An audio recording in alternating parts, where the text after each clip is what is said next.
I only do it once a month. Welcome to the July 2022 SFDUG meetup. Tonight, our presenter is Mauricio Dinarte, and he's going to be giving a presentation on Drupal views by example. Views is one of Drupal's most powerful features and a major differentiator over other CMSs. They're flexible, dynamic way to list information on your site. Mauricio is going to be talking about common examples and use cases for views. And along the way, we hope you'll learn how to work with the views UI. And you'll also learn to leverage other Drupal site building concepts to create custom content listings. So without further ado, Mauricio, if you want to take it away. Sure. I'm going to share my screen. Okay. It is fine if you ask questions along the way, so feel free to do it. Okay. You can see my slides, right?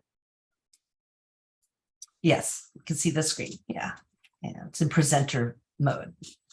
Looks good. Okay, thank you. So this is Drupal views by example. Most of today's presentation is going to actually be a live demo, but there is basically one slide that you might want to remember, and that the URL for is already available. Everything that I'm going to share today is already available. It's open source, so you have access to all of that. My name is Mauricio Dinarte. I go by Dinarte online. That is my email. Well, mauricio@agari.com, my Drupal.org profile, and I also blog in a website called understanddrupal.com. Mostly on Drupal migrations and upgrades, but I am planning to start writing, site building concepts like views in the coming month. So keep an eye on that. I am from Nicaragua, beautiful country known as the land of lakes and volcanoes because we have a lot of volcanoes. A few years ago, 5 of them were active at the same time, so it was fun. And we also have 2 freshwater lakes.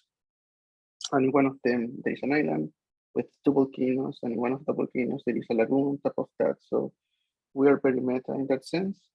One of our most, easily accessible and fun volcanoes is called Masaya, in which you can go to the crater, look down, and you see a lava lake like the one on the picture. So you're more than welcome to visit. I work with an organization called Agari. It is worker cooperative based in Boston, but we have people in different places, including myself in Nicaragua, a partner in Mexico, another partner in Germany. And as I said before, I blog in this website called Understand Drupal in English, Spanish, and French, because I am not a native English speaker. And luckily for me, the language was not a barrier to learn Drupal, but not everybody has that opportunity. So I'm trying to break that barrier, providing content in multiple languages. At the moment, most of the content is in English, and I'm in the process of translating to other languages. And I'm hoping to add at least one more soon, but I will promote it when I am actually fluent, probably. So stay tuned there. I write a lot about migrations. I have been, as I said before, I have been doing Drupal migrations on my day-to-day job for at least 4 years now. Mostly doing upgrades from 6 and 7 sites to 8, 9, and in the near future Drupal 10. So you can go to the website in which you can find a lot of free content and also some paid courses. The only reason why I mentioned this is because the examples that we're going to see today are actually from the migration courses. And as I said before, everything is open source and is available. So I'm going to be providing links to repositories and instructions, for you to set up everything that I'm going to show today. If you want to, follow along later at home. What we're going to cover is on the topics of views, working with displaying content versus fields, using different output formats, using exposed filters, sort and filter criteria, contextual filters, relationships, multiple displays. You might, if you're familiar with views, you will notice that most of these things are core views. So we're going to focus on the core framework. We're going to mention a couple of contributed modules that extend views, and there are a lot of them. But for the most part, we're going to be focusing on the core functionality. When talking with views, in particular, it is ideal if you know about general site building concepts like nodes, content types, fields and field formatters, view modes, blocks and theme regions. If you're not familiar with that, you should be able to follow along today, but Drupal is usually referred to as Lego building blocks that you put pieces together to build something bigger. So it is basically the same idea. If you understand these different concepts, you will be able to put them together to create views that are very flexible. So that's why it is good to know about them. If you don't have experience with them, I have a presentation called Understanding Drupal, in which I cover some of those concepts, and there is a recording available. And why do you need so much theory if you want to learn about views? Because, as I said before, Drupal loves nesting concepts, and as is going to become apparent, we're going to be working with different elements of site building concepts to be able to create views in different fashions. Basically, you have a Drupal page that can be assembled using nodes, using fields, using blocks, using views, and so on. So at the end of the presentation, we should have a general idea of, oh, this was created with this approach, that was created with that approach, and the importance of understanding what elements of the Drupal site building concepts you are interacting with is because if you want to make modifications, you need to know what you're dealing with. And we're going to do some exercise around this, like how to modify something, how to figure out what it is.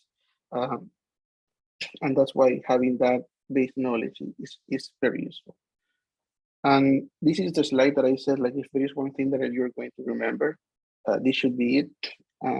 Drupal, to render content on the website. Let's say in your sidebar you have a blog that says more articles written by the same author. Like if you are a newspaper and you want to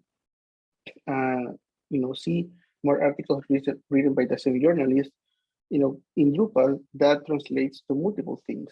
For one, because it is on a sidebar, that is called a theme region. Because it is a piece of content that is a blog. Because you are listing some things like 1, 2, 3, 4 articles that are related to the primary one. You might be using a view. Each of those articles is a node. And for each of the nodes, you are going to be showing individual fields like the title, the date, some description, and so on. So again, Drupal is going to combine in multiple ways these concepts that are the basic building blocks of Drupal, and we're going to see how views ties a lot of them together. That being said, let's dive right in, and we're actually going to do a live demo. Before the live demo, I just want to mention 2 things. In general, when you heard the word views in Drupal, for the most part, it is because you want to list information that is stored on the site. What information you can list?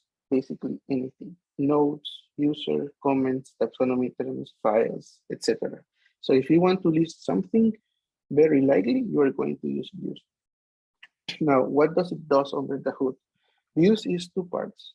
For one, is on a technical sense, it is a query builder, but on a more friendly way to say it, views scan your website using any criteria that you specify, and once you collect, the elements that you want to show, you are allowed to present them in different formats.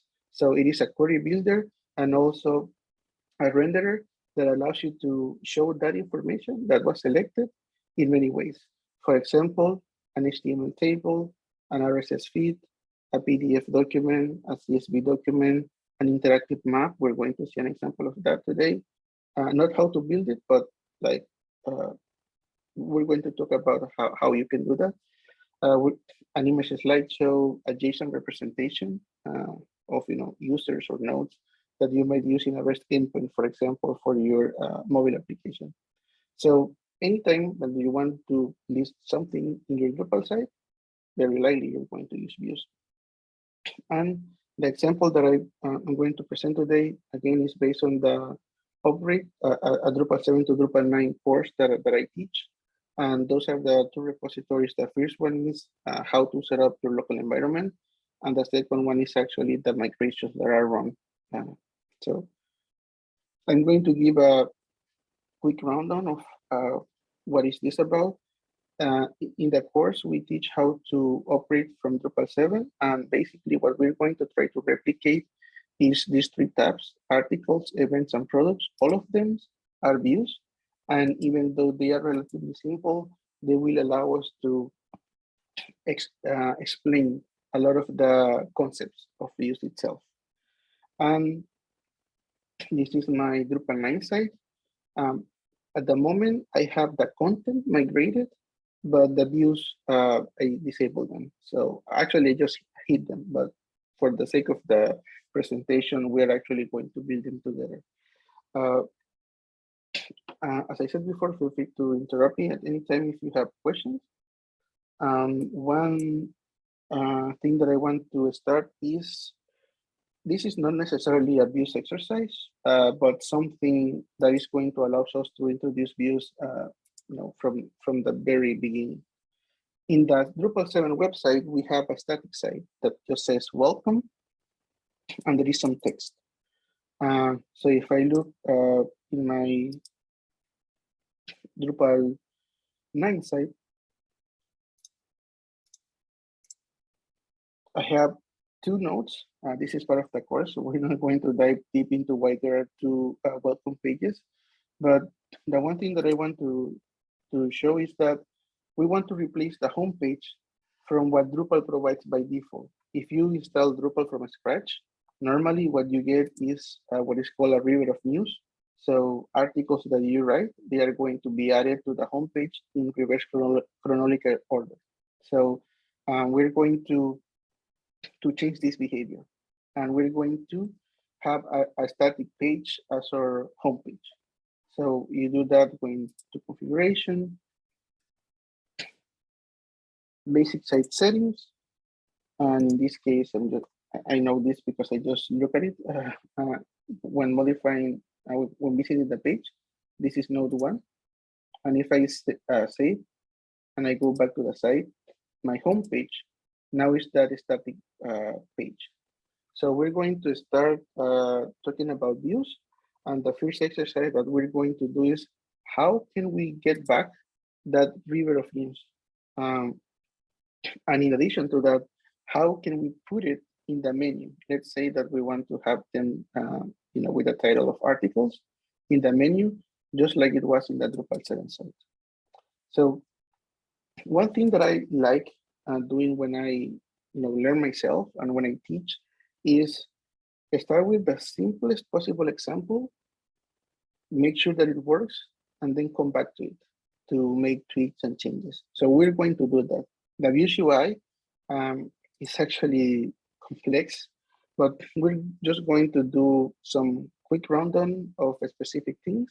And after a couple of examples, we're going to come back to these initial views that we created to explain more of the underlying functionality. So in this case, anytime that you work with views, you go to structure, and there is a menu for views, and then we're going to add a new one in this case. I'm going to call it articles.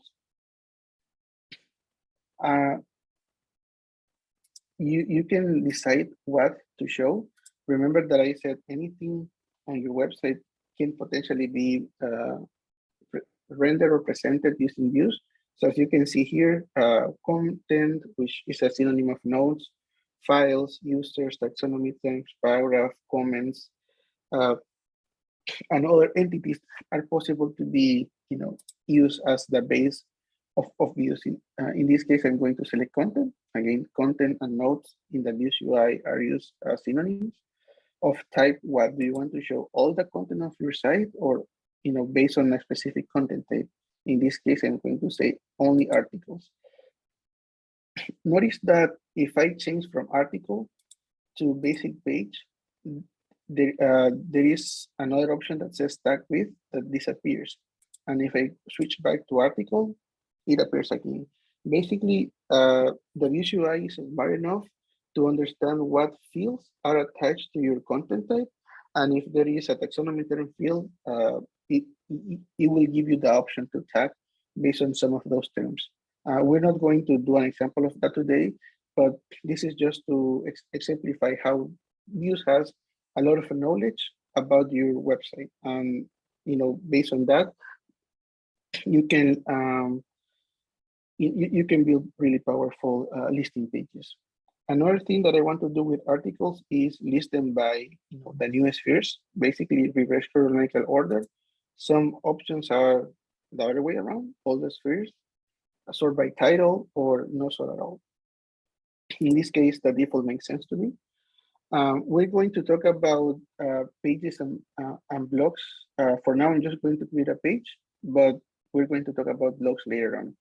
In the case of a page, I select this, and this is where you start to see the complexity of the Views UI. You take a checkbox, and then you get so many options. And if you keep doing that, you get more options, and you get more options. So don't get try to focus on what I said before. Try to get the minimum first working, and then you come back to do all of these things. One thing that is very nice about Views in general is that anything that you do here, you can change later on, with one exception. This first setting, like what do you want to show, you cannot change after the fact. Like when you click save here, you will not be able to modify this, but everything else, well, technically the content type, the machine name, you cannot modify either, but like these two, except for these two, everything else you can modify down the road. So don't feel like you need to do a perfect first run on the things. In this case, I'm going to say I want to create a page. The title of the page is going to be articles. Where is it going to live? Like if I go to my domain.com/article, this is the path. And for now, I'm just like not change anything. Display unformatted list of teasers. I want to show 10 items at a time. I want to use a pager. As I said before, just do something that works. So I'm going to save and edit. And we're going to come back to this interface over and over. But for now, just save and edit. If I do that, and then I go back to my site, and remember it was articles, the path, articles with an S at the end. Basically, this is what I had before, reverse chronological listing of articles. Later, we're actually going to identify some differences between this and what Drupal gives you by default. But for the record, this is my first view. This is something functional, and it allows me to replicate what we had before. Now, the page itself is working, but I haven't added it to the menu. So I'm going to do that now. If I go back to the previous page, in the page settings, where it says menu, I can select normal menu entry. What is going to be the title? Articles. Where do you want to show it? In the main navigation. The weight, this has to do with how things are going to be ordered. For now, I'm just going to leave it as 0 and then click apply. So as I said before, many of these things in the Views interface, once you click it, you get more and more and more options. So just like try to do what it takes to get something working, and then you can come back to explore and practice with all the different options. In this case, just by doing this change in the menu, I need to come down and click save. And now if I refresh my site, I have the articles tab. Now, in this case, it doesn't make sense. I would like the home to appear before articles. There are two ways in which you can fix this. One, again, if you understand some Drupal concepts, in the case of menus, they are ordered by weight. And if the weight is the same, they are ordered alphabetically. So by default, the home menu link has a weight of 0. The one that I added has a weight of 0. So because they are the same, they are going to be listed alphabetically. And one option is to enter a higher value. When you have a higher weight on a horizontal listing, they are going to go to the right. If you have a vertical listing, they are going to go to the bottom. And the analogy there is that things that are heavy sink or go to the bottom. So one way is to do this, and I click save.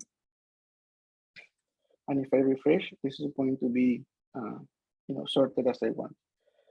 That might work, but if you start creating a lot of menu items, it is not practical to have to be, manually updating these values one by one. So I'm just going to revert back to 0, and I'm going to show you another way to do the same. So I'm just going to refresh this. As you can see, articles appears at the beginning.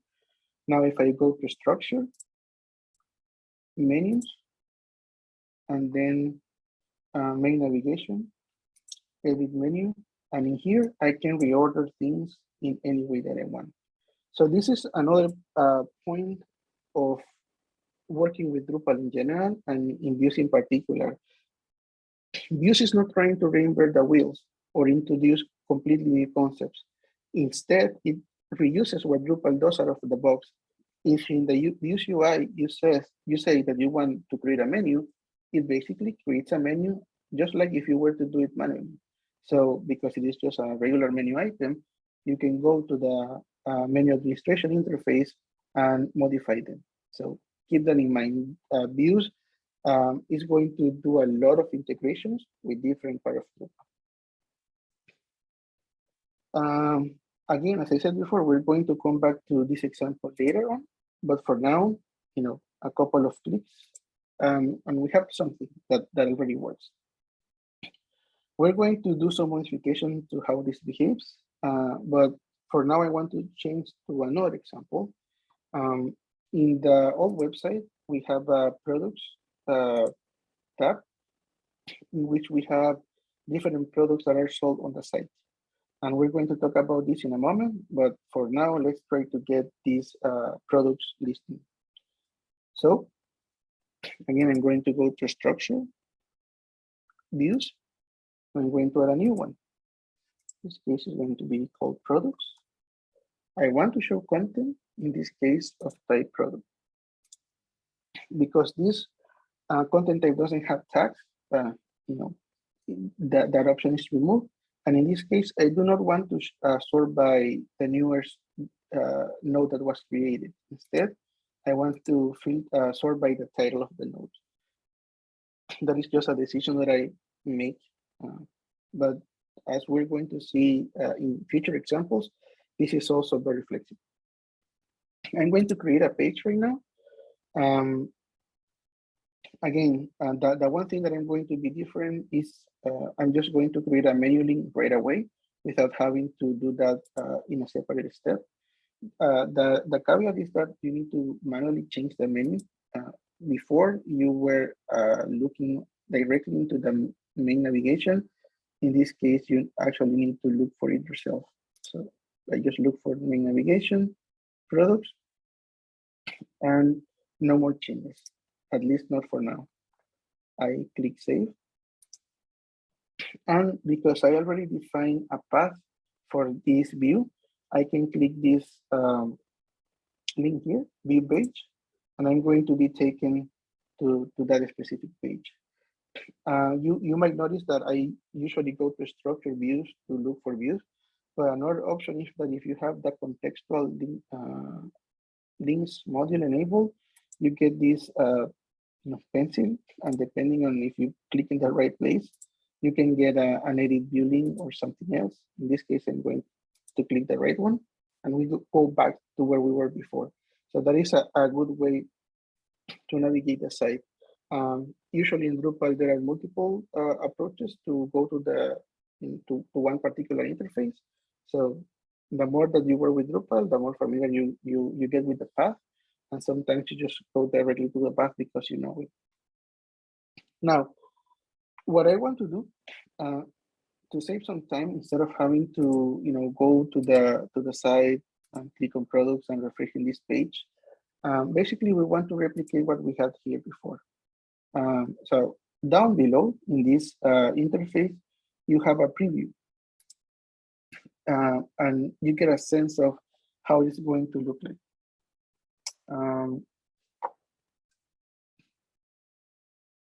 And something is weird here. So we're going to learn about debugging as well. I think, let me check something. Views. Okay. So what is strange is that the preview shows a title, price, and a picture, but the actual page doesn't show the picture. I chose this instead. Okay. We're not going to worry about that for now. Yeah, let's do a couple of other things first. The first thing that I want to show is in the previous site, we had a table or something that looked like a table. In this one, we just have one on top of the other. So we're going to change that. How do you change that? In the format area of the view configuration, where it says format, you can click on unformatted list, and then you have multiple options. Table, HTML list, grid. One thing to note is that the more modules that you have, like contributed modules, they can extend views in different ways. So one option in which views can be extended, for example, is providing more formats options. But in this case, the one that I'm going to use, because I know this is the proper one, is called grid. And we're going to talk about table in a moment, but for now, we're going to select grid. I click apply. How many columns do you want to show? I only want to show 2 at a time. And if I come down to my preview, I start replicating what I had before. So I'm going to save. And again, something weird is happening here. But let's keep going with the example.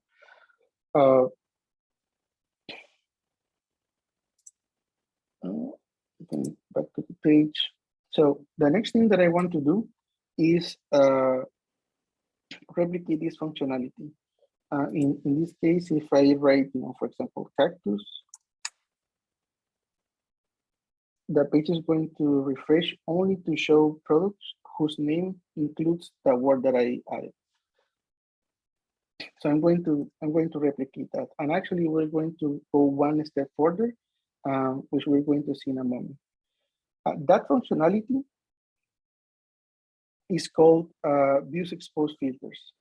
So in the filter criteria, we didn't have to provide this ourselves. This was something that Views did out of the box for us. For one, it selected nodes that are published, and 2, nodes of a specific type, in this case, product. Now I'm going to add another filter criteria. In this case, I'm going to say the title of the node. But I don't want to show one, something that is fixed.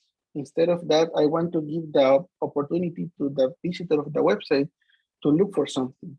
So that is why these are called exposed filters. It is a filter that is going to be exposed to the visitors. So I'm going to select this. I'm going to specify a label. In this case, it says name. So that's what the label is. What is going to be the label for the input element. And then in the case of the operator, I want to say contains because I don't want people to look for exact matches. I want them to put one word or part of a word. And as long as the title of the node includes that, it is going to be a match, and we're going to show it. So I'm going to do this. And as you can see, more and more options. We're going to ignore them for now. I'm just going to say apply. And in the preview, you can get a sense of how things are going to look like. For example, if I look for blue here, I can actually click apply and it's going to refresh itself. So those are called exposed filters. But as I said before, we're going to go a little bit beyond. We're going to add another exposed filter compared to the Drupal 7 side. In this case, one that allows us to filter by type. As you can see here, there are roses, there are cactus, there are orchids, and so on. So we're going to allow the visitor to filter by type as well. So I'm going to add another filter criteria. And in this case, it's for type. Here. Now, something that will come with experience is knowing what things to select in the Views UI. There are a couple of tricks, and I'm going to mention a few things that I do myself. But for the most part, you use the search bar, and then you look at the interface and click what makes sense. In this case, I know that I want to show the type that is that appears in UD product. That is the machine name of my content type. So this is the proper selection among the 4 that are listed there. What do you want to show? The vocabulary is called product type. Again, this is reusing concepts. This is tied to taxonomy vocabularies and taxonomy terms. So if you know about them, it is going to be easier to construct these pages. How do you want to do the exposing? By an autocomplete or by a dropdown? Many times the decisions that you take here depends on how much content you have on your site. In this case, that vocabulary has only 3 terms. So selecting a dropdown makes sense. But if you have 300, it is not practical anymore. So you can do an autocomplete, for example. I'm going to, again, do an expose filter. I'm going to simplify the label because I don't want to show all of that. And in this case, I'm going to say, yes, it's one off, but I'm not going to make a selection. If I make a selection here, it is going to be preset. I don't want to do that. Something to note is that depending on the field type, you are going to have different options. For example, you might want to allow multiple. You might to reduce duplicates. These options were not available before. But again, let's try to do things that work. And then with time, experience, just out of curiosity, you start clicking around, you will be able to, infer more things. But for now, this will do the trick for us. So basically, this is what we get now. We can select by product type, and we can combine them. For example, I can say clay and cactus, and then the option, the list of elements is built down. So in a way, you can use views to create a relatively simple search for your site. There are other options that are way more powerful than this, but this should give you a sense of what is possible. And in particular, I wanted to provide examples of exposed filters. Now, with that in mind, I want to show something that I do a lot, and is look for examples. If I want to learn something, I usually look for a working example. And in Drupal itself, you have a lot of views that come available out of the box. So I want to compare 2 of them. The one that I just created called articles, I'm going to add it open in a new tab, and the one that Drupal provides by default in the front page. So let's have them side by side.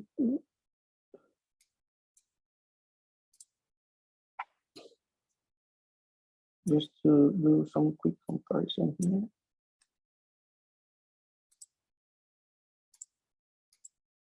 Okay, So the one that I created is also showing a formatted list, similar here. Both are showing content teasers. We're going to talk about that in a moment. Where things start to differ is in the filter criteria. In my case, I said that I want to show published articles. In the case of the one provided by Drupal, it says no matter the content type, so long that it is promoted to the front page, I want to show it. And also this default view provides, is aware of language because Drupal can have content in multiple language. So it is also taking into account that. In the case of certain criteria, in the one that I created is just based on the publication date of the node. In the case of the one provided by Drupal, it also takes into account a property in the node that is called sticky. So it is going to give priority to that. And we're going to actually see an example of how having multiple sorting criteria affects how a views behave. And there are other things that are different, but those are the most relevant ones. Something that is worth noting is that when there are no results for a particular search, you can have some either hardcore text or you can provide different behaviors. You know, what happens if, for example, when the user is looking for a product and there is nothing to show, do you want to say, you know, no products found? Do you want to provide an error message? Do you want to provide a suggestion for other terms that might yield a value? And so on. So there are many things that you can do, but what I'm trying to say is it is good that we were able to relatively easy replicate some of the functionality, but you can always go back to Drupal itself and see how it builds the views that are provided by default, and they provide, you know, a good reference to what you can do. I'm going to close the one from the front page. I'm going to switch back, and we're going to create another view. And this is where we're going to spend most of our time today, because we're actually going to talk about a lot of different concepts. In this case, we're going to replicate the events section. Something that I am kind of overseeing here is the fact that I am building these views knowing the structure of the content types, and in general, knowing the structure of my site. So in the case of the events, because we're going to talk on different topics, I am actually going to take the time to explore the content type itself. So if I come to structure, content types, events, I can see that I have a lot of fields: capacity, comments, date, description, images, prices, social links, tags, venues, and so on. And of particular importance for something that we're going to see in a moment, tags and venues. Tags is an entity reference to taxonomy terms, and venue is an entity reference to a content type called location. So keep that in mind as we build the view itself. So now I'm going to go to structure.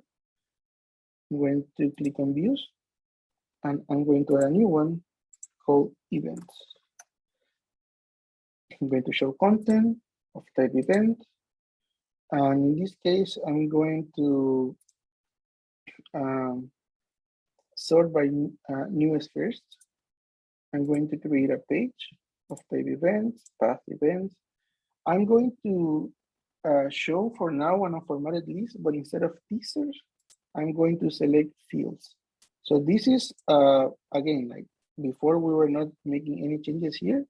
We're going to start exploring the different options, and we're going to explain the difference between them. So I'm going to show fields. I want to add a menu already. Same as before, I need to look for the menu. In this case, main navigation. And I'm going to click Save and Edit. Down below, I have the preview. And remember that instead of showing teasers, now I'm just showing fields. So I have a new option enabled in the UI called fields, and I can cherry pick what fields I want to present. So let's have a look in the Drupal 7 site. We have the title, we have the date, we have the menu, and we have the image. So we're going to replicate that. The title is already there. So this is one tip for narrowing down the different options, because there are so many options here. The first one is selecting the category. Many times when you are working with fields attached to content types, they are going to be under the category of content. Now, another option to even drill down a little bit further is by, in the search bar, enter the machine name of the content type that you are looking for. So in this case, UD event. So now I am only seeing fields attached to the content type of events. This is the machine name of the content type, and the category is content. And in here, I can select actually multiple at a time. So date, image, and venue. When you select multiple, the wizard is going to allow you to configure them one by one. So don't think too much about it. In the case of the date, for now, I just want to change the date format to HTML date. Again, this is another concept, if you will, in Drupal. There is an interface in which you can control the different date formats that are available. So that if you want to show something different, you go to that page and then come back to the view. But for now, this is the only change. I'm going to apply. In the case of the image, I want to show a medium image in size, and I want to link the image to the content itself. The content, remember, is a synonym of a node. So if I click on the image, I will visit the full page of the node. Another option is to click link to the file. So like to see the full resolution version of the file, or link to nothing. In this case, I'm going to link to the content to be able to view the whole node. And in the case of the venue, and remember that this is an entity reference. So I'm going to show the label, which is the title of the node. And I want that to be a link. So click apply here. So if I scroll down, I got my date, I got my photo, and I got the venue. If we want to be very picky,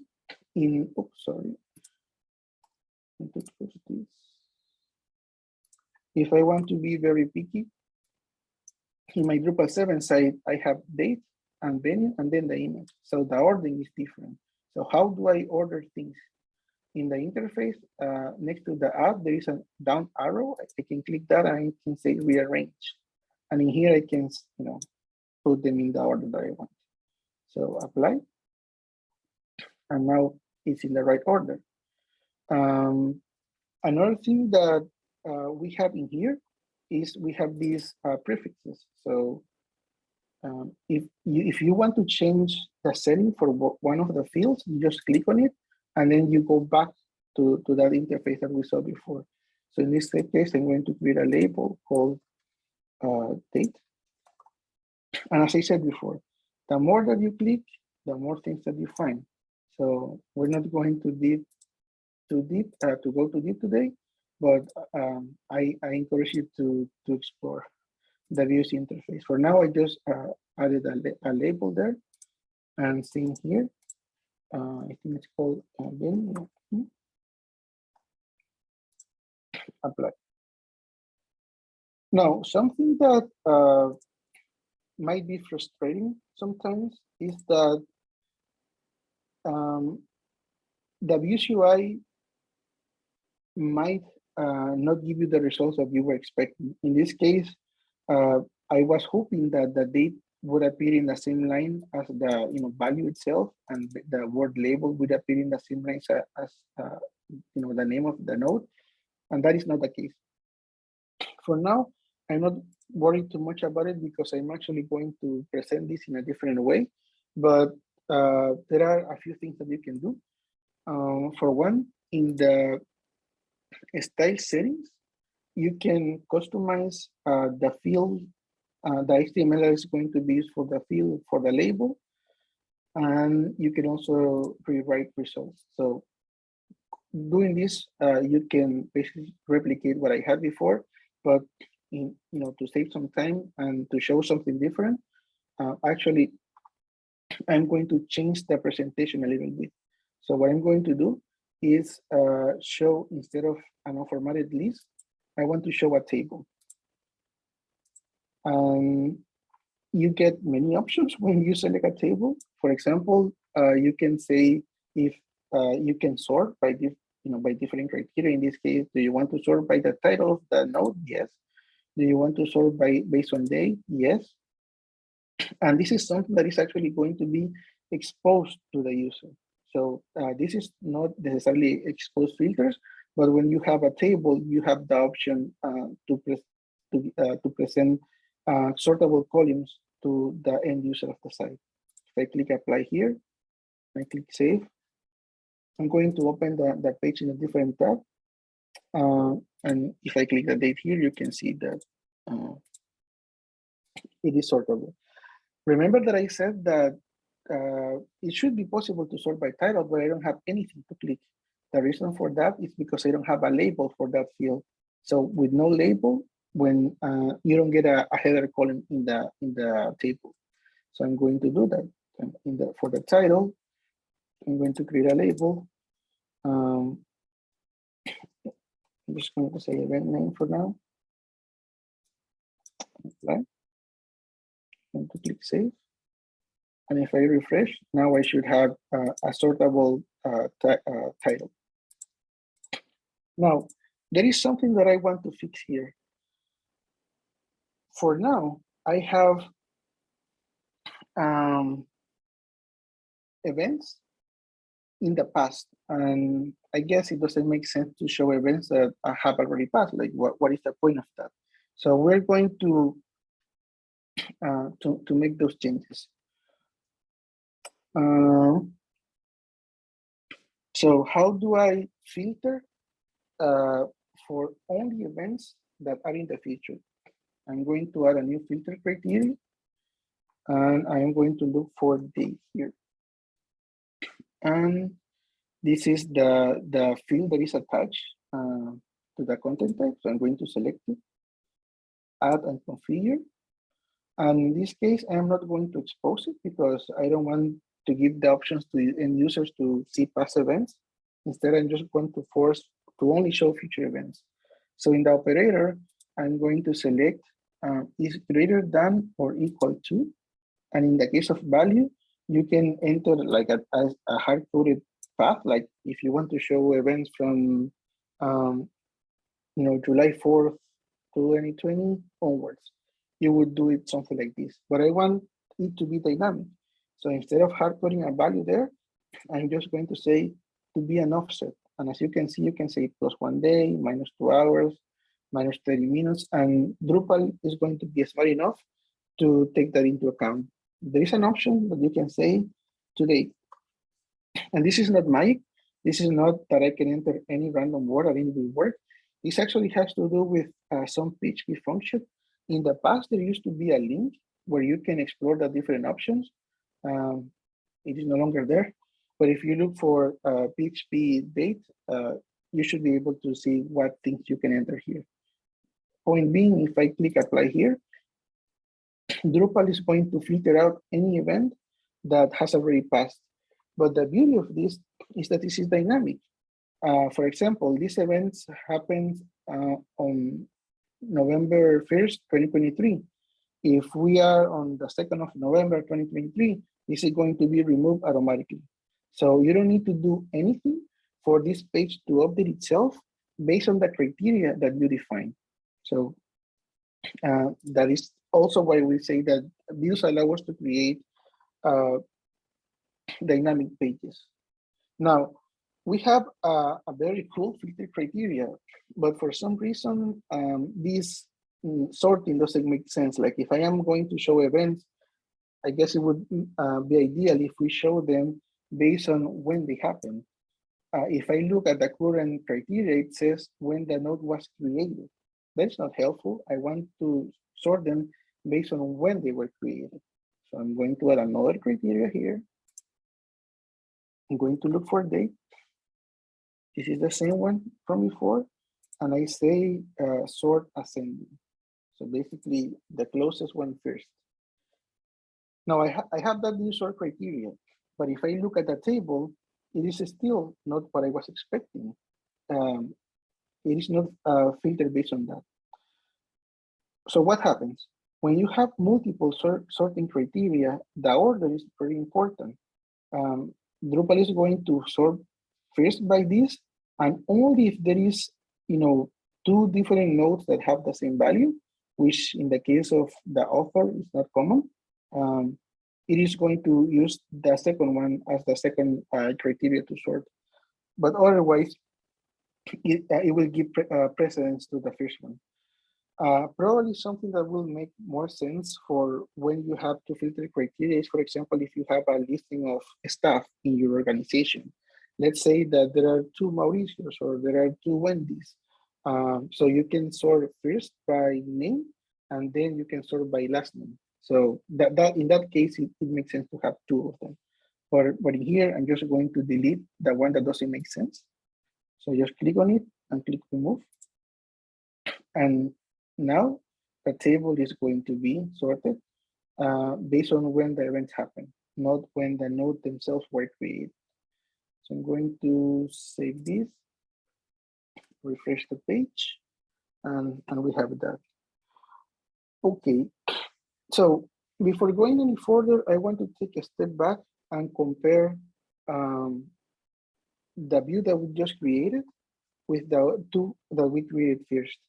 So in this one, we were using fields. When you have, when you are using a table, you are forced to use fields, basically. But before switching to a table format, we had selected the option to use fields, and in that way, we have a lot of flexibility as to what we want to present.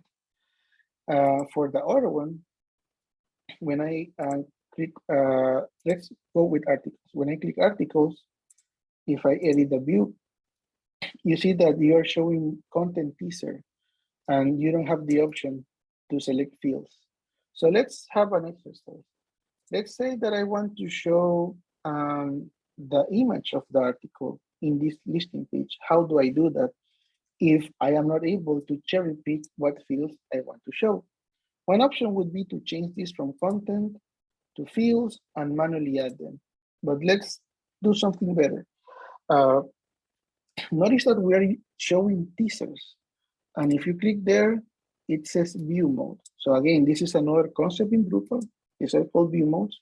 So if you are familiar with the user interface, you can go to structure, content types, and in this case, articles. I'm going to click manage fields, and from there, I'm going to click manage display. So these are the view modes that are enabled at the moment. Remember, we said that we were going to use teaser. So if I click the teaser view mode, one moment.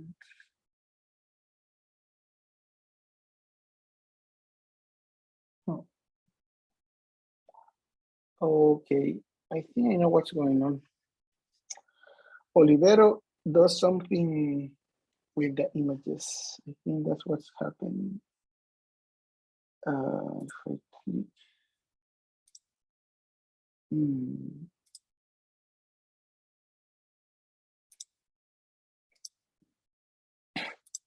Yeah, Olivero just became the default theme for Drupal like in 9.4. And I'm pretty sure that it does something with the images themselves. So that's why I was not familiar with seeing them very slight, very tiny size there. Huh, let me see.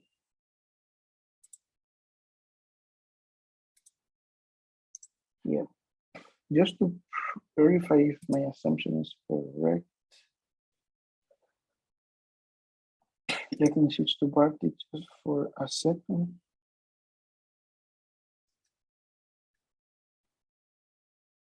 Yes. So Olivero takes your image and put it in a small circle on the left.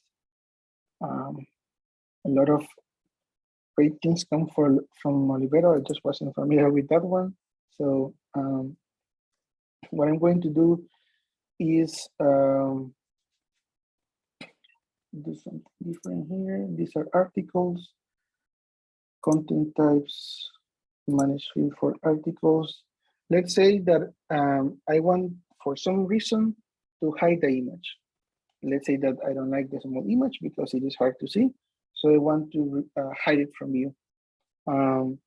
And going back to the original question, how do I do that if I don't get the option to individually remove it from my list of fields?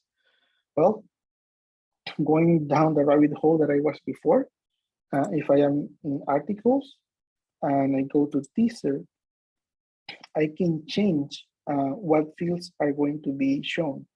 And if I move the image to the disabled section and I click save,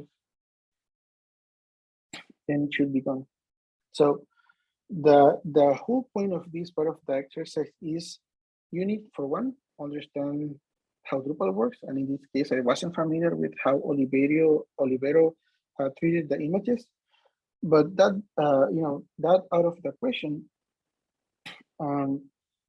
if your view is using view modes, the way that you modify what is presented is by going to the content type, the manage display, and the specific view mode that you are viewing, you modify that.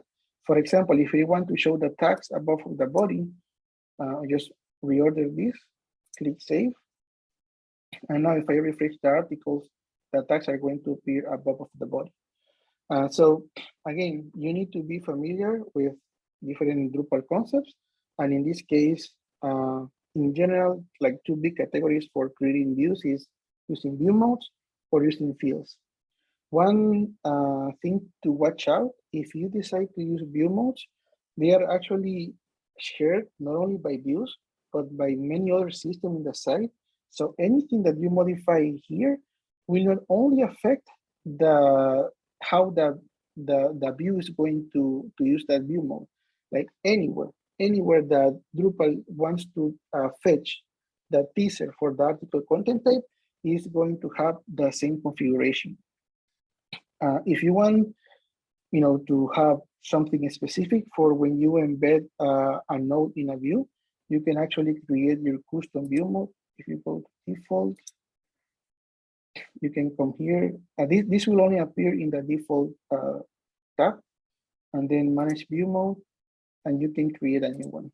That is beyond the scope of this presentation, but be mindful that view modes are not only reused by views, but by many other parts of Drupal itself. And I think we are about 10 minutes to be done with the presentation. I just want to show 3 more things that are a little bit advanced, but I think they are quite useful for working with views in general. One of them are contextual filters. So a contextual filter allows me to, well, it works in many ways, but one more one is via the URL. So if I add a contextual filter, let's say that if I go to events in my site, I want to, let's say I click on this one. This one has a category of workshop.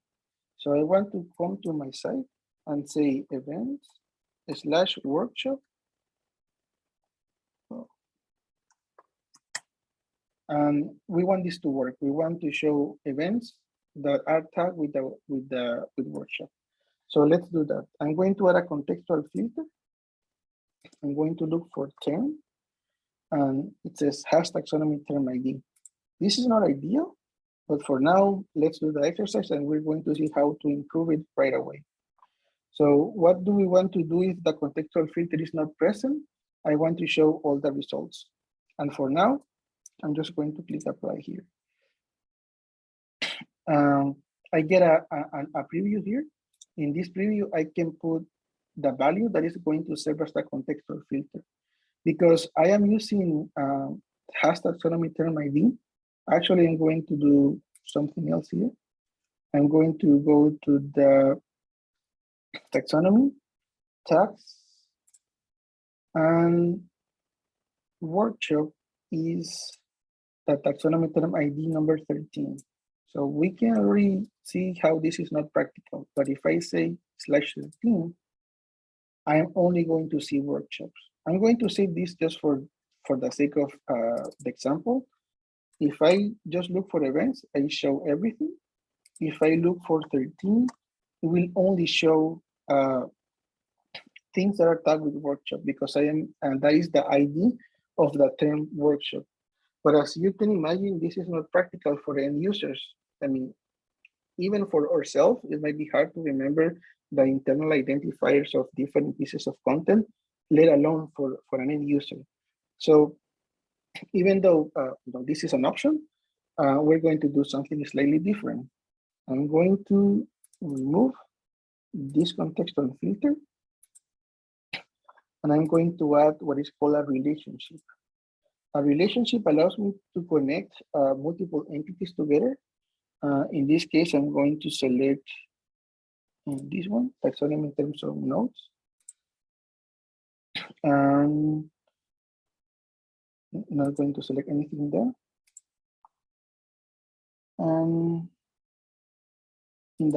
Now I'm going to add a new contextual filter.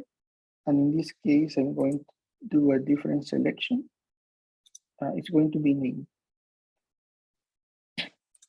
And as you can see, this has a section that says relationship here. I'm going to explain that in a moment, but for now, what I'm going to do, basically the same, show everything. I want to override the title. We're going to see what this means in a moment. You can have some dynamic parts. You can see what those parts in the replacement pattern. And for now, that would be it. And if I click save and go to my events page, 13, of course, it no longer exists because we're not working with IDs anymore. But if I say /workshop, now the title of the view was updated. If I come here, this is what the override title means, like change to include the name of the taxonomy term. And you get that from here. This is tweak. If you're familiar with tweak, another concept in Drupal, and that is what those curly brackets mean. And basically we get this information. So to connect these two pieces together, the contextual filters, one of the use cases is allowing users to add elements to the path to be able to filter, to drill down more the selection. And in the case of relationships, in this case, I was able to connect the information that is stored in the node with the information that is stored in the taxonomy terms. And because I did that, I can pull the term name. Before, the only thing that was available to me was the term ID. But because I have this relationship, now I have the opportunity to show the taxonomy term name. And because now I have more information, not only about nodes, but also about taxonomy terms, something, if we come to the site, structure, content types, look, we're going to do another example of a relationship. In the case of locations, it has an image and an address. So we're going to show the address, not only the name of the venue, we're also going to show the address. So we're going to add yet another relationship. So look at relationships of a way of connecting, it's been, look at relationship as a way of connecting different entities together, like from information that is stored in the article content type to taxonomy terms to other nodes, for example. In this case, I'm going to add the relationship. I'm going to say I want to show the field for address and that is part of the UD venue relationship. And I have the address here. So that option would have not been available before, but because I added that relationship. Now I can pull from there. Another thing that it's kind of not recommended to do at all, but that you can do, if I want to put those two things together in one column, I can move this over. Then I can come here and hide, or it says exclude from display. And then in the case of the venue, in the rewrite results, I say override, and I look for the replacement patterns, and I do this. So what I'm going to do is totally not recommended, mostly for caching and performance issues, but sometimes you just have to do something quick and dirty. This is what is called rewriting results. Basically, what I did is put the venue and those two fields in one column. And the way that that works is that you need to, the order is important. And every field can be rewritten, but they will only have available information from the fields that are above the list. So because I want to rewrite this one with the information of this one, I had to put it above in the list. And the one that I wanted to put in the same column, I just marked it as hidden in here. And I was able to rewrite that. Again, that is not recommended for performance reasons, but something that you can do. When we do these examples, we see the query. Remember that I said that views is a query builder. Normally, you won't see this. When I work with views, sometimes I enable this to debug how things work. So if you want to configure the views UI to show you that information, in structured views, where we were just adding new views before, you can click on settings and you say, show the SQL query. If you disable it, you won't see it. If you enable it, you will see it. So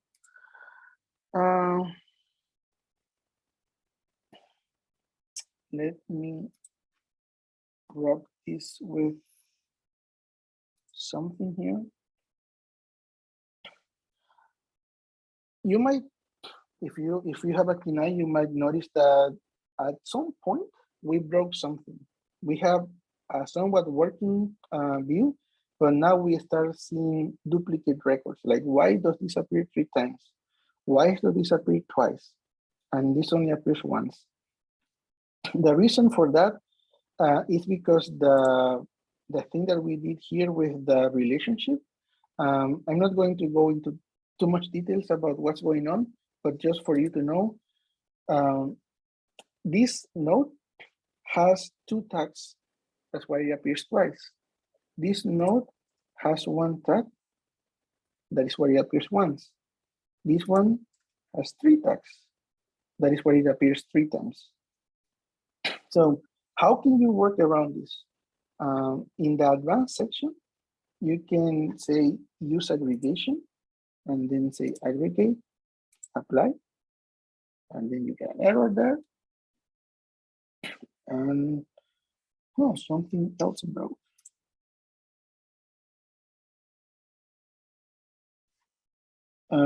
Actually, let me quickly remove this and this and remove this. When I prepare the examples, I prepare them in isolation, and as you can see, sometimes things break when you do them together.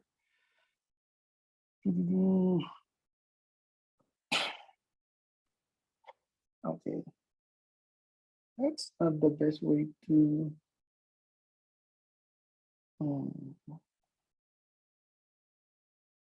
use aggregation. Well, let me see something. Actually, because I knew this might happen, I actually have a backup because didn't have it enabled.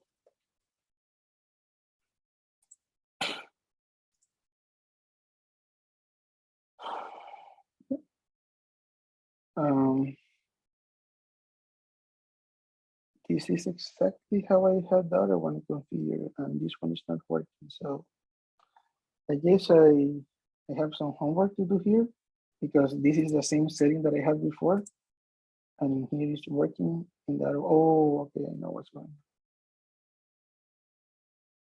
I know what's going on, but it's going to take some time to fix. So as I said before, everything that is I'm showing here, you can replicate from the repositories. So the one other thing that is important and is something new is talking about displays. So I'm going to add a new display. You can see there are many options, and if you add more modules, you will have even more options. What I'm going to do here, let's see.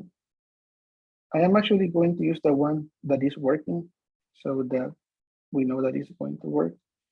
I'm going to do some cleanup here.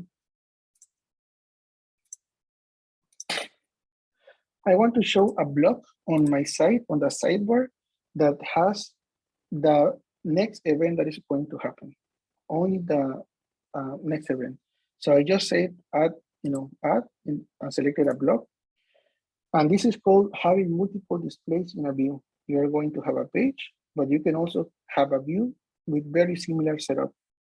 In this case, I'm going to say that what is going to be different is because I just want to show one instead of having a page showing 10 items. I'm going to say display a specific number of items. Now, before clicking apply here, notice that the labels start changing. It says apply all displays. This is very important. As soon as you have multiple displays, you need to be very careful with where you apply the changes. Do you want to apply to all of them, or do you want to apply to the individual one that you are working? And that is called an override. Those are called template overrides. So I'm going to select the override. I want to show only one element and click apply. So how do you identify what things are inherited and are shared across all the displays, and what things are specific to the current one? If the setting appears in italics, you see here in italics, that means that this is a setting that only applies for this block. If I click save here, and I were to add another block just for an example, you can see that this is still inheriting the value of 10. And because this is a global setting, if I change, from 10 to 2, and I click apply, this is not only being applied to the current one, this is being applied everywhere, including here. So that's what I say, when you have multiple displays, you need to be very careful as to how you make the changes. If you want, I'm going to switch back to 10 here.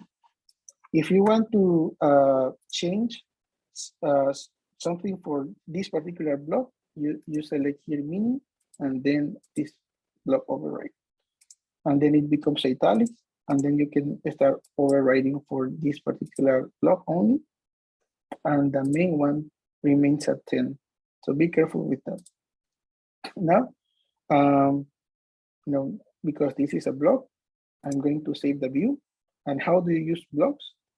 You go to structure, block layout, and let's say that in the sidebar, I'm going to add the view. The name is event.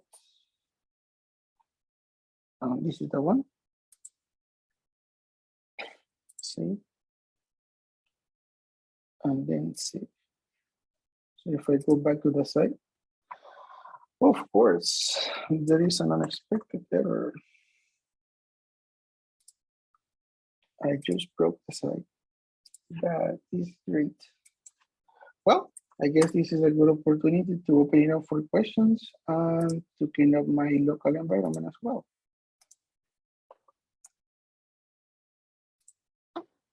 Normally, these exercises I explain in isolation, and when you put them all together, things do not always go as planned.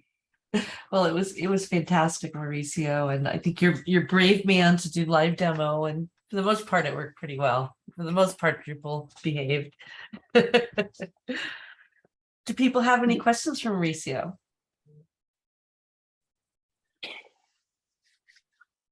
I would just like to say, doing live demos are really a lot of fun and and stressful a lot of times. So I really appreciate the way that Mauricio kind of rolls with it.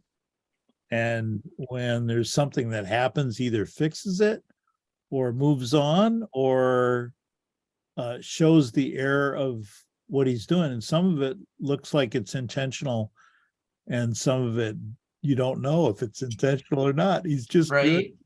No. But it is a good reminder of how things can go really wrong when you're configuring complex views. And so one thing that I do or try to remember to do is, like, if I get a view kind of working, like sometimes I'll export it to config, and then I'll keep working on it. And that way, if I break it or end up like with a fatal error, I can import config and kind of get back to like my last kind of working version of it. So it's just a little survival tip. Going slow, small changes and testing as you're working. Yeah. It's really important. And you know what, Mauricio, I never noticed the thing about the italics. It's embarrassing. I've been working with these for 10 years, and I knew that I understood the thing about like changing all the displays versus just the override, but I never noticed the thing about the italics. Yeah, sometimes it's very subtle. I think typographic subtlety is often lost on me. Any other questions or comments? So, Mauricio, can you post your slides, your link to your slides or your repo out there? I know it's all in the slides, so that might be the easiest. I don't know. I'm just Before I understood contextual filters, I had this absurd view with like 70 different displays on it. And I was always terrified that I was going to change all of them instead of just one of them. Yeah. Yep. Definitely. So something to notice, like today I went like really fast on different topics and just, this is the tip of the iceberg, literally. A few years ago, a community member called Johan Falk, I think is his name. This is like 10 years old, but in my opinion, that is the best resource out there to learn views.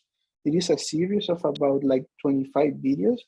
Like everything that I explained here today, he has a dedicated video for that. So, it's not an hour presentation, it's more, but it goes, with very good, concise examples to go over that. So if you look for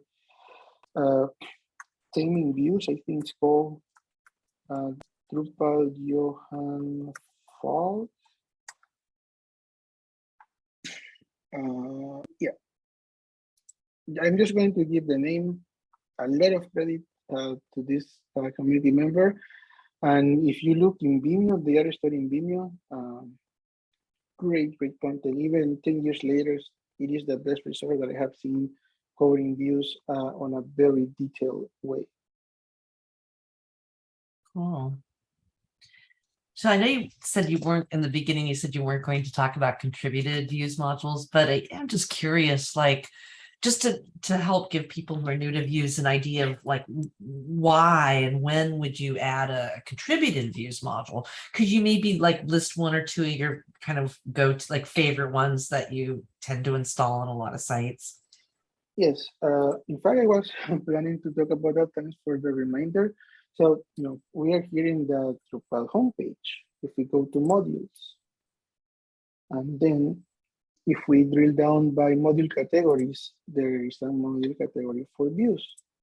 And if we narrow down, we can see that there are 1,500 modules that are compatible with views. We can drill down a little bit more by Drupal 9 compatibility, and we come down to 462. So lots of ways to extend Drupal. Let me go over some of the popular ones. Views block operations, very, very popular, allows you to create something like this, that you have, like this is literally a view, and these are operations that you can do on a view, like delete, mark, save, unpublished. So that module views block operation allows you to create these interfaces on your own. Better exposed filters. We didn't talk much today about exposed filters, but this is one that provides a lot of improvements to how they work. Remember that I said if I go to the homepage, products, these are called exposed filters. So let's say I want to have an autocomplete, or instead of having these, I want like radio buttons for some reason. That modules allows you to change or provide some more options as to, for one, what elements are going to be using the exposed filters, but also allows you to override some of the things like the labels, or add a reset button, or if you want to use Ajax to modify the filters, you get those options. Then we have use a slideshow if you want to create a slideshow, if you want to have an infinite scroll, which I highly don't recommend because it's not very user friendly. You can install that module. This is another slider. This is for creating calendars. So if you have events on your website and you want to show them in a calendar, there is a module for that. Mislead Carousel, this is another carousel. You can also, remember at the beginning that I said you can use views to create CSV document, Excel document, PDF, a lot of those. These modules is for that. Basically, if you have a table, sorry for going back and forth, but like if you have I think I broke my table. It was the events one.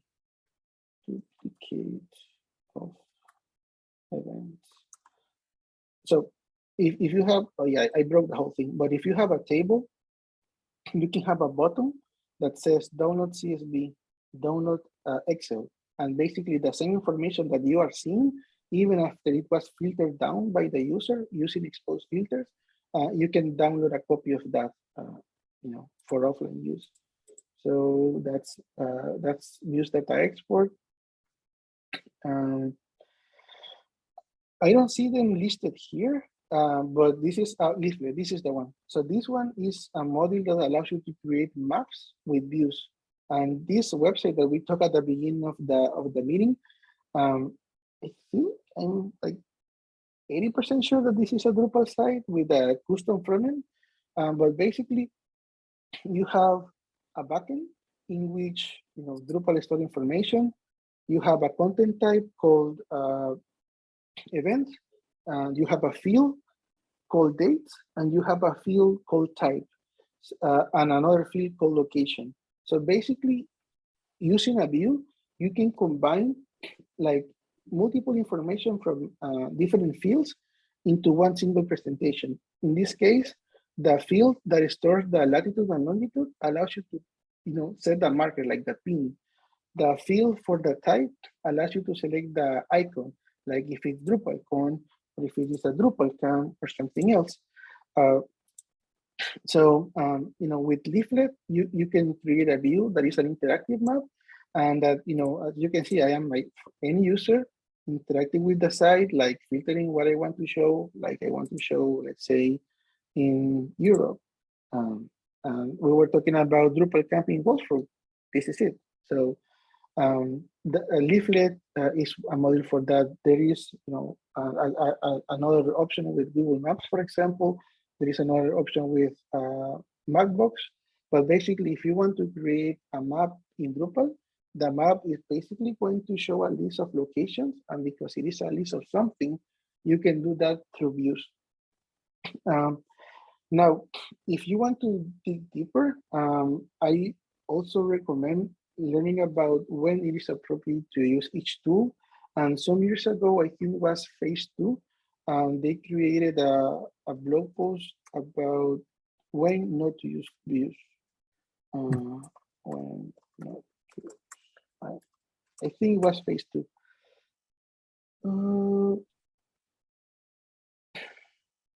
I cannot find it at the moment. I can probably share it in a tweet later. But in general, I have seen presentations, for example, when not to use Drupal, even though I really enjoy working with Drupal. But sometimes there are some tools are for better than others for some specific jobs. And in that series of blog posts, they mostly talk about performance and also not giving the option to end users to modify the listing pages that were created by site developers. Yeah, and those are some of the many modules that integrate with views. So Mauricio, I have a question for you with regard to migration. I know we're talking about views here, but migration's kind of a hot topic, right? And I'd really like to see more people move from old versions of Drupal to new versions of Drupal rather than going to WordPress or Squarespace or where the hell they're going to go, right? But I know that you can't migrate views. Are you aware of anybody that's doing any work with regard to migrating views from Drupal 7 or older versions to Drupal 9? Yes, and I'm looking for the module and I cannot find it at the moment. So the official stance of as of today is it is not possible. I'm not going to keep guessing the name. I can again share it in a tweet later, but the current stance is that views are not supported for an automatic upgrade. Over the years, there have been at least 3 different efforts by different group of people to be able to automate the process. The last one was very active about a year ago, and they were able to, go very far. In the sense that if you are using relatively simple views or things that come with Drupal core out of the box, like everything that we did today is only Drupal core. So if you were only using Drupal core, the upgrade for using that approach will get you pretty much on par. The problem was when you started working with contributed modules, because the views can be extended in so many ways, and you can tell that sometimes they are abused by how people use them. So the module just cannot guess every possible scenario, but things that are mostly core, you can go very far, and for things that it doesn't know about, it tries to have some sensible defaults for you to override. Okay. Yeah, but I'd be real interested in seeing what getting some links to some of that resource, because that's one of our big pushes, and that'd be interesting. And then I'm wondering also if there's any tools that you could recommend with regard to preparing for migrating views. Like, one of the big problems is trying to figure out what's it going to cost to do this, and what's the level of effort, and what do I actually even have to do. So, for instance, something like views usage audit was one that we've used on Drupal 7 sites to really kind of get a clue about how people are using views. And views export is a really good one that you showed in your list, to be able to maybe grab some data at least out that's not going to migrate nicely. But I wonder if there's any others that you can recommend that you'd want to put on a Drupal 7 site to kind of go through the evaluation process. So, and this module upgrade status is not specific to views, but it's more general. It will scan your whole site and give you a summary of whether modules are available or not. The problem with views is that, as I said before, views touches on so many other things. For example, just to give one concrete example, something that you should never do is migrate PHP code in your database. Right. Drupal 7 and before had the PHP filter module available. I think in Drupal 7 it was already out of Drupal core, but point being, I have seen lots of sites in 6 and 7 that use the PHP filter. basically you should not do that anymore. So how can you detect that in a view automatically? Sometimes it's hard, in the same way that it is hard to detect that you're using the PHP filter in a node. You know, you can always look at the database table and look for specific values in them. But in general, these things can be hidden from just like, oh yeah, just because I have the module enabled, I cannot get a quick list of every view that uses that module, for example. So I think that the best approach is still using something like upgrade status. And in the case of views, for the most part, is like reviewing them one by one. And something that usually happens when you do an upgrade is that you also take the time to re-architect the site. So it is a good opportunity to make improvements in that front as well. So I don't think I have ever worked on a site that stay exactly the same. So I I just agree. would Yeah. say that take the opportunity to evaluate which views make sense and which can be refactored or deleted altogether. Yeah. Good advice. Thank you. Welcome. Yeah, although I do suspect that I don't know. I mean, I guess every site's different, but I just thinking about all the sites I've worked with, and I don't know. It's rare to see. In my case, anyway, it's rare to see a view that doesn't use contribute modules. You know what I mean? Like, yeah. And I think, for most sites, I mean, again, every site and situation is so different, but like on a lot of the migrations that I'm doing, like we don't really lament the fact that we can't migrate the views, even when there's a lot of them, because usually Right. when we do a migration, we kind of take the opportunity to clean house and like architect certain things a little better, and so I don't know, kind of at the end of the day, like if we kind of know exactly what we want to do with the view and we have a solid architecture, then reconfiguring each view isn't too bad. But qualifying that, I haven't worked on a site that had like thousands of views either. So like I would be singing a different tune. Yeah. Yeah. I had to deal with that. The problem that you always have is the process of moving them from we're thinking about it to we're doing it, Yeah. and you got to be able to propose that. Yeah. And you got to be able to stay safe when you do that, when you're proposing a migration and an upgrade on a project. And if you're not, you're going to lose money. And that's not a winning proposition for anybody. Right.